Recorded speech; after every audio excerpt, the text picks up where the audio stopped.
Happy Friday. சில குழந்தைங்களுக்கு பார்த்திங்கன்னா அடிக்கடி வந்துட்டு சளி ஜுரம் அந்த மாதிரி தான் நம்ம ஹாஸ்பிட்டல் கூப்பிட்டு போவோம்.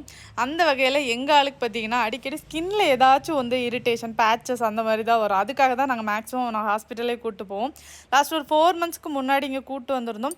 திருப்பி வந்துட்டு மெடிசன் ஸ்டாப் ஆனதும் திருப்பி பேட்சாக வர ஆரம்பிச்சிருச்சு. அதனால் அவங்ககிட்டே கூப்பிட்டு வந்து காமிச்சிடலாம் அப்படின்னு சொல்லிட்டு ஹெச்எஸ்ஆர் லேஅவுட்டில் டெர்மாசீல் தான் வந்திருந்தோம்.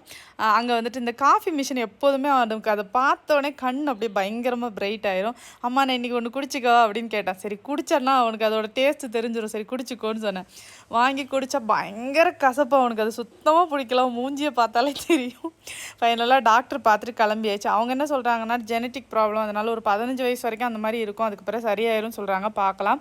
எங்களுக்கு இந்த ஹாஸ்பிட்டல் வர்றது ஒரு பிக்னிக் வர மாதிரி ஆகும். ஏன்னா எங்கள் வீட்டிலேருந்து இங்கே வரதுக்கு 1 ஹவர் ட்ராவல் டைம் காட்டும்.